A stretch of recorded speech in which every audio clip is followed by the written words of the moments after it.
Hello बच्चों, आज हम क्लास 12 का एक इम्पोर्टेंट कंसेप्ट रिफ्लेक्सिव रिलेशन क्या होता है इसको समझते हैं।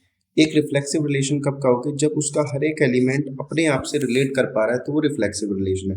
Total number of reflexive relation जो होते हैं 2 की पावर n माइनस वन होते हैं, जिसमें n जो रिप्रेजेंट कर रहा है वो किसी सेट A के अंदर कितने एलिमेंट है उनको कर रहा है। फॉर एग्जाम्पल मैंने लिखा कि A सेट में 3 एलिमेंट है, मान लो A, B और C। तो इसमें total number of reflexive relation क्या हो जाएगा? 2 की पावर, अब n क्या है 3 इंटू 3 माइनस वन 2, तो ये हो जाएगा 2 की पावर 6। क्लियर होगी बात? चलिए आगे बढ़ते हैं। अब इसमें एक क्वेश्चन है कि जैसे यहाँ पर एक क्वेश्चन दे रखा है कि हमें चेक करना है ये रिलेशन हमारा रिफ्लेक्सिव है या नहीं है। तो देखो 1,1 जो इसमें दिया हुआ है वो रिलेशन में बिलोंग कर रहा है। 2,2 भी क्या कर रहा है? रिलेशन में आ रहा है। 3,3 भी किस में आ रहा है बेटा? रिलेशन में आ रहा है। इसका मतलब ये रिलेशन कैसा है? रिफ्लेक्सिव है। कैसा रिलेशन है बेटा? रिफ्लेक्सिव रिलेशन है।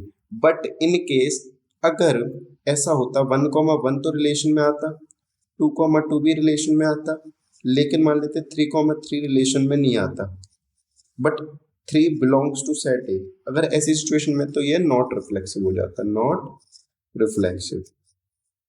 क्लियर होगी बात? चलिए आगे बढ़ते हैं। तो अगला जो है ये क्वेश्चन आप करके बताएंगे। देखिए यहाँ पर सर मान लेते हैं सेट ए जो है वो 1, 2 और 3 है, सेम सेट है और रिलेशन कुछ ये दे रखा है। तो अगर मैं आपसे कहूँ तो यहाँ पर 1,1 बिलोंग कर रहा है किसके अंदर? ए सेट के अंदर कर रहा है, वो रिलेशन में बन रहा है। ऐसे 2,2 भी रिलेशन में कर रहा है, लेकिन सेट ए में एक और एलिमेंट है 3, लेकिन इसमें 3,3 does not belongs to R, तो ये रिलेशन क्या होगा? नॉट रिफ्लेक्सिव होगा। I hope I am pretty clear on that. Clear नहीं? Thank you very much.